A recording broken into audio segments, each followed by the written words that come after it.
आज के मनन के लिए मेरे साथ खोले रोमियो की पत्री, उसका छठा अध्याय। आज के मनन के लिए मेरे साथ खोले रोमियो की पत्री, छठा अध्याय, रोमन्स चैप्टर 6। इसका चौथा वचन पढ़ूंगा मैं। चौथा वचन। अतः उस मृत्यु का बपतिस्मा पाने से हम उसके साथ गाड़े गए, ताकि जैसे मसीह पिता की महिमा के द्वारा मरे हुए में से जिलाया गया, वैसे ही हम भी नए जीवन की सी चाल चले। यहाँ पे पौलुस रोम की कलीसिया को लिखते हुए कहता है कि हम मसीह के साथ मारे गए हैं और मसीह के साथ गाड़े गए हैं, परंतु जैसे प्रभु यीशु मसीह को प्रभु परमेश्वर ने जीवित किया, हम भी जिंदा हुए हैं। तो एक नया जीवन हमें मिला है। तो उस नए जीवन के लिए सही चाल हम चल पाए, नए जीवन के हिसाब से सही चाल चलन हमारा हो। तो आज का मेरा शीर्षक है नए जीवन की चाल, नए जीवन में चाल चलन। तो हम तीन क्षेत्रों को देखेंगे जहां पे हमारे चाल चलन को बदलना है। इसी अध्याय से और सातवें अध्याय से थोड़ा भाग देखेंगे। तीन वचनों से हम देखेंगे तीन अलग अलग क्षेत्र जहां पे हमारे जीवन के अंदर हमें चाल चलन को बदलना है। पहला क्षेत्र, 6 अध्याय का 10वां वचन। 10वां वचन में ऐसा लिखा है, क्योंकि वो जो मर गया तो पाप के लिए एक ही बार मर गया, परंतु जो जीवित है तो परमेश्वर के लिए जीवित है। ऐसे ही तुम भी, 11वां वचन, ऐसे ही तुम भी अपने आप को पाप के लिए तो मरा, परंतु परमेश्वर के लिए मसीह यीशु में जीवित समझो। जैसे प्रभु यीशु मसीह हमारे पापों के लिए एक ही बार मरा, एक ही बार जी उठा, वैसे ही जब हम पापों के लिए मरते हैं तो एक ही बार मरते हैं और कभी वापस उसमें जी नहीं उठते। हम नए जीवन में जी उठे हैं, हम वापस पुराने जीवन में नहीं जी उठ सकते। पुराने जीवन के लिए हम मर चुके हैं।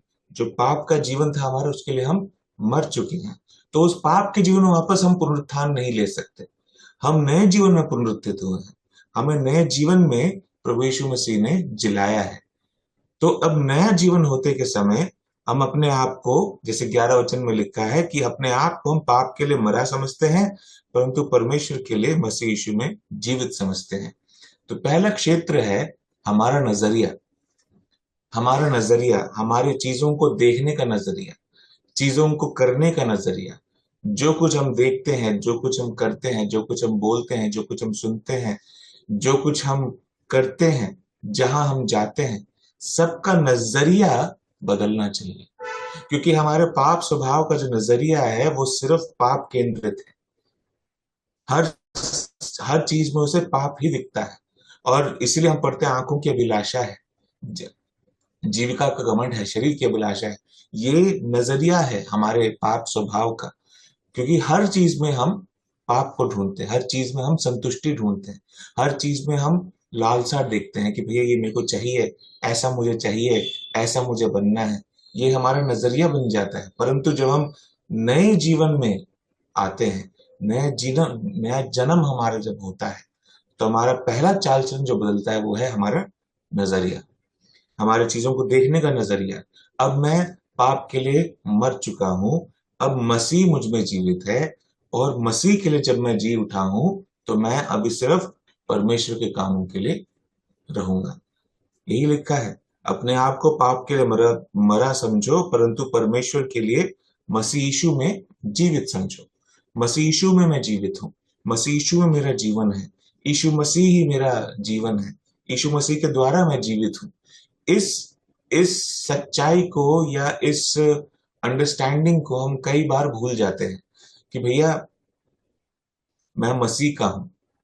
जब चर्च आते हैं तब याद आता है कि मैं मसीह के, हम सब मसीह के हैं। परंतु चर्च से निकल के वापस अगले संडे चर्च आने तक भी हम मसीह के ही हैं।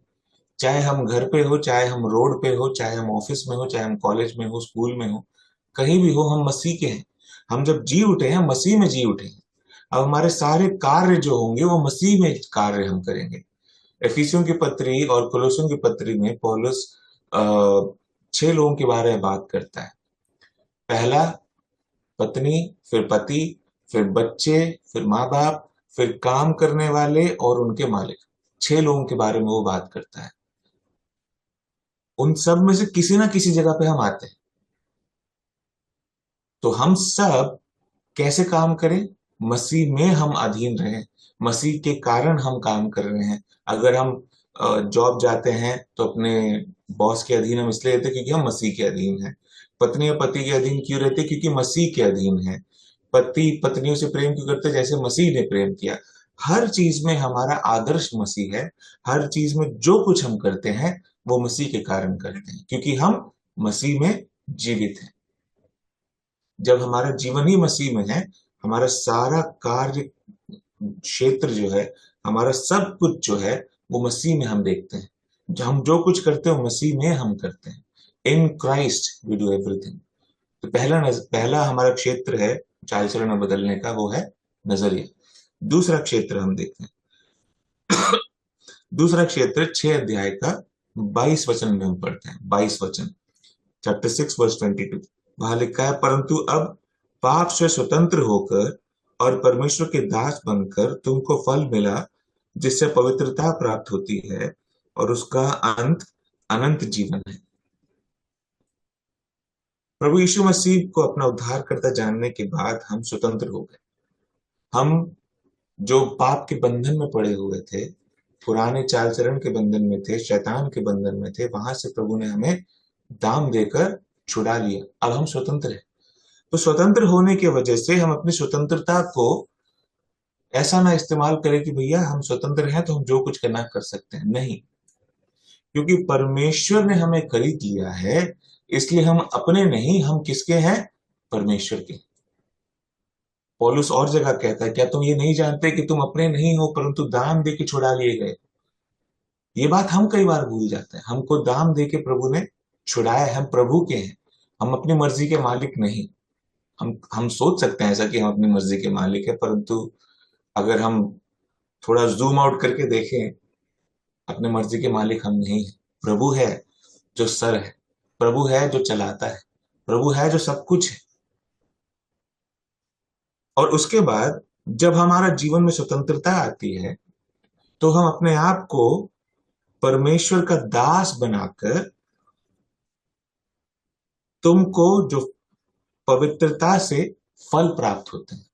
मतलब जब हम परमेश्वर के दास अपने आप को बनाते हैं, हमारे जीवन में पवित्रता के द्वारा फल उत्पन्न होते हैं।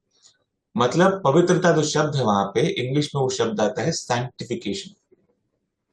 सैंक्टिफिकेशन या पवित्रता एक दिन में नहीं आती। कितना अच्छा होता ना अगर जिस दिन हमने उद्धार पाए एकदम से एक चुटकी में हमारा पूरा जीवन ही बदल जाता है।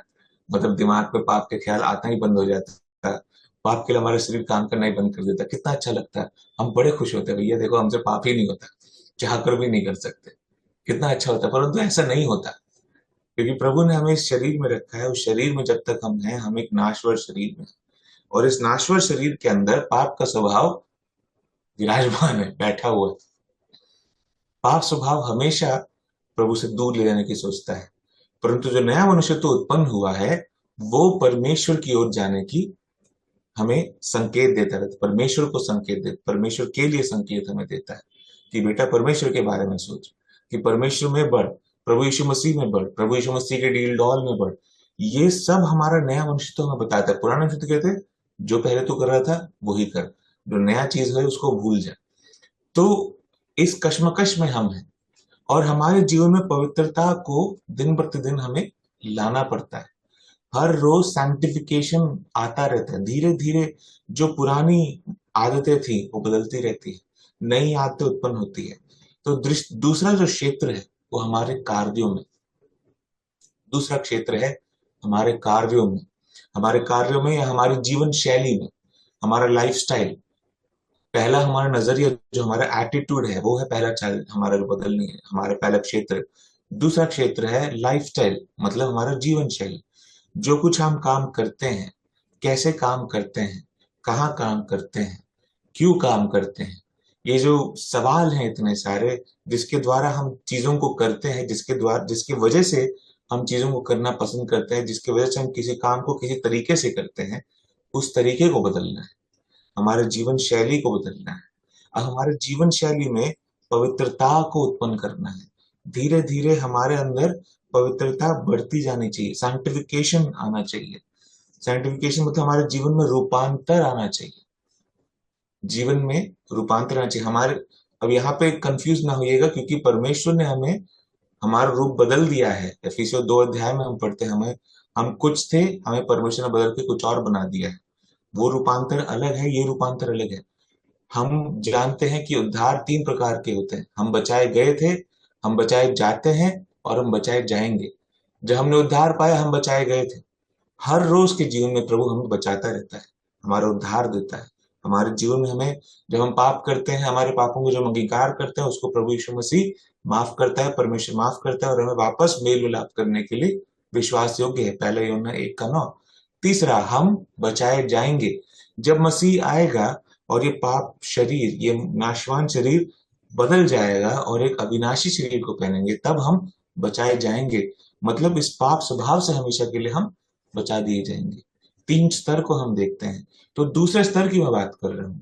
हर रोज जो हम उद्धार पाते हैं, हर रोज जो हम बचाए जाते हैं, हर रोज जो हम क्षमा प्राप्त करते हैं प्रभु से, उस जीवन में हमें अपने जीवन में सैंक्टिफिकेशन, रूपांतर की जरूरत है। कल जैसा मैं था, आज वैसा ना रहूं। आज मैं जैसा हूं, कल वैसा ना रहूं, या परसों वैसा ना रहूं। पिछले हफ्ते मेरी एक परिस्थिति थी या एक जीवन शैली थी, आज मैं अलग हूं। आज मेरे जीवन में कुछ आदतें बदल गई हैं, अगले महीने, अगले साल मेरे जीवन में कुछ आदतें और बदल जाएंगी। ये है जीवन शैली में बदलाव। जीवन शैली का बदलाव थोड़ा कठिन होता है, काफी कठिन होता है, क्योंकि हम एक आदत से लगे हो, एक आदत है हमारी कि यही करेंगे, ऐसे ही करेंगे, वो नहीं करेंगे, ये नहीं करेंगे। परंतु प्रभु में आते ही प्रभु कहते हैं, नहीं अब ये करना है, नहीं ऐसे नहीं, ऐसे चलना है। तो थोड़ा दिक्कत होती है, थोड़ी परेशानी होती है। परंतु क्योंकि हम मसीह में नया जीवन पाए हैं और नए जीवन की चाल से चलना हमारे लिए अनिवार्य है, इसलिए दूसरा क्षेत्र जो हमारे जीवन में है वो है हमारा जीवन शैली को बदलना। अब देखते हैं तीसरा क्षेत्र। तीसरा क्षेत्र है 7वें अध्याय के 6 वचन में, चैप्टर 7 वर्स 6।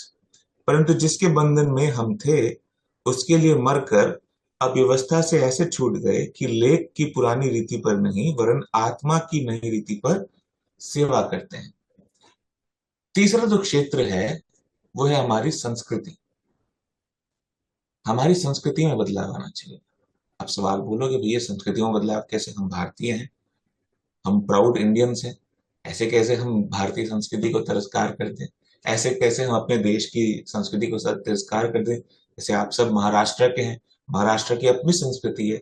आप जिस क्षेत्र में रह रहे हैं, उस क्षेत्र की अलग संस्कृति है, उस जिले की अलग संस्कृति है। हर जगह आप देखो, भारत में अलग अलग संस्कृति है। हर कोई जो काम करता है वो क्यों करता है? हम सही को सही क्यों कहते हैं, गलत को गलत क्यों कहते हैं हमारे एरिया में? ये है हमारी संस्कृति, ये है संस्कृति की परिभाषा। हम एक तरीके से उस संस्कृति को लेके पैदा होते हैं, हमारे अंदर बैठाई गई है कि अगर कुछ अलग चीज हुई तो अचंभा होता है, अरे भाई ये कैसे हो रहा है, हमारे यहाँ तो ऐसा नहीं होता। ये जो सवाल है, ये जो हम देखते हैं हमेशा, हम जो ये टिप्पणी देते हैं कि ऐसा हमारे यहाँ नहीं होता, ये है संस्कृति। परंतु परमेश्वर का वचन कहता है कि हम लेख की पुरानी रीति पर नहीं, परंतु आत्मा की नई रीति पर सेवा करते हैं। मतलब कहने का मतलब ये नहीं है कि हम अपने लोगों को बोले भाई हम तुम्हारे जैसे नहीं हैं, हम बिल्कुल अलग हैं, ये नहीं, ऐसा करने की बात नहीं है। अर्थ ये है कि जब पवित्र आत्मा हमारे अंदर वास करना शुरू करता है, एफिसियों 5:19 के अनुसार, 5:23 में लिखा है कि दाखरस से मतवाले ना बनो, क्योंकि उससे लुचपन होता है, परंतु पवित्र आत्मा से परिपूर्ण होते जाओ। जब पवित्र आत्मा से हम परिपूर्ण होते जाते हैं, पवित्र आत्मा हमारे अंदर भरता रहता है और हमें पवित्र आत्मा हमें निर्धारित करता है, पवित्र आत्मा हमें चलाता है, पवित्र आत्मा हमें अगुवाई देता है, पवित्र आत्मा हमारे निर्णय में सहायता करता है। मतलब हमारे जीवन के चाल चलन, हमारे जीवन की संस्कृति, या हमारे दृष्टिकोण जो जीवन को लेके है, दुनिया को लेके है, दृष्टिकोण जो है, वो सब अब पवित्र आत्मा के द्वारा होगा। पवित्र आत्मा है जो अब निर्धारित करेगा, क्योंकि पवित्र आत्मा एक नई चाल चलन में हमें चलाएगा। पवित्र आत्मा एक नई तरीके से हमसे सेवा करवाएगा। क्योंकि हम जानते हैं कि चाहे हम उठते हो, बैठते हो, कुछ भी करते हो, हम परमेश्वर की सेवा कर रहे हैं उस समय।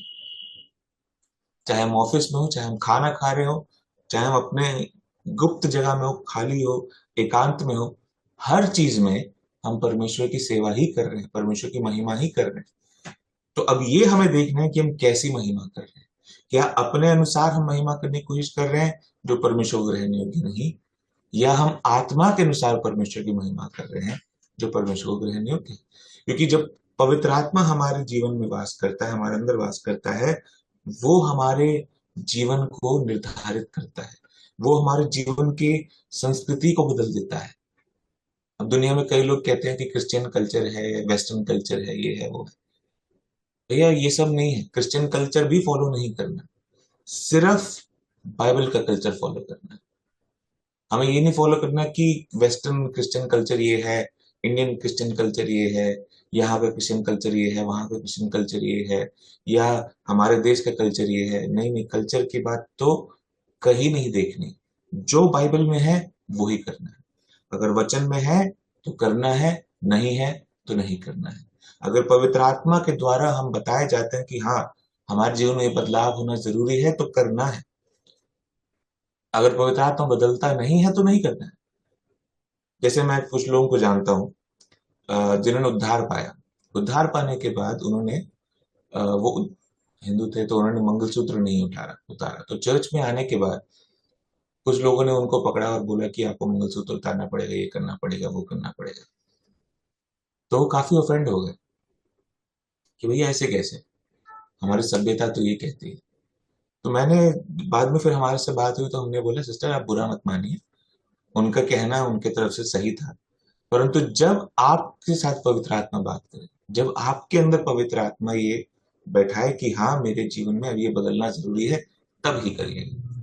किसी के दबाव से नहीं करिएगा। जब तक आपके मन से नहीं आता, जब तक आपके अंदर पवित्र आत्मा के द्वारा ये कन्विक्शन नहीं आता कि आपको बदलना है, तब तक ना करिए। दूसरों के बलबूते पे करेंगे, दूसरों के दबाव में करेंगे, तो आप दूसरों के अनुसार बनेंगे। दूसरों के दबाव में करेंगे, हम दूसरों के अनुसार बनेंगे। हमें दूसरों के अनुसार बनने के लिए नहीं बुलाया गया, हमें मसीह जैसा बनने के लिए बुलाया गया।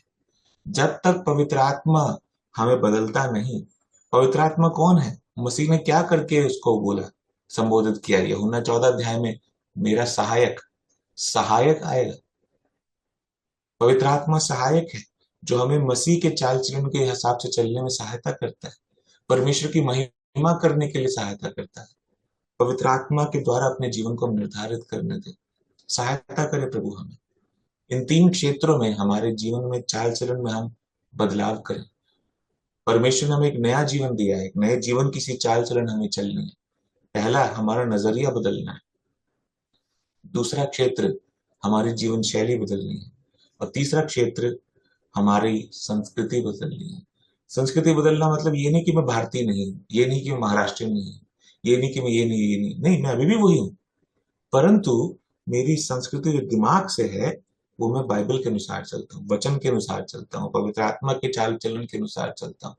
पवित्र आत्मा से मैं अपने आप को भर लेता हूं कि जैसा पवित्र आत्मा चाहे वैसा ही मैं चलूं, जैसा पवित्र आत्मा चाहे वैसा मैं चलूं। प्रभु हम सबकी सहायता करें, इन 3 क्षेत्रों में अपने जीवन को हम बदलने पाए, परमेश्वर की महिमा करने पाए, और उस नए जीवन के लिए, जिसके लिए जो नया जीवन जो हमें बुला दिया है, उस नए जीवन की चाल चलन हम चलने पाए। क्योंकि उसी के द्वारा हम परमेश्वर की महिमा करते हैं, उसी के द्वारा हम लोगों को परमेश्वर की ओर आकर्षित करते हैं। और हमारा गोल यही है कि हम लोगों को परमेश्वर की ओर आकर्षित करें। सुसमाचार नहीं बोल सकते तो क्या हुआ, अपने जीवन के द्वारा हम कर सकते हैं। नया जीवन जो हमारे अंदर उत्पन्न हो, उसके द्वारा हम परमेश्वर की महिमा करें। दिए गए समय के लिए धन्यवाद देता हूँ। परमेश्वर नाम की महिमा हो। सबको सलाम।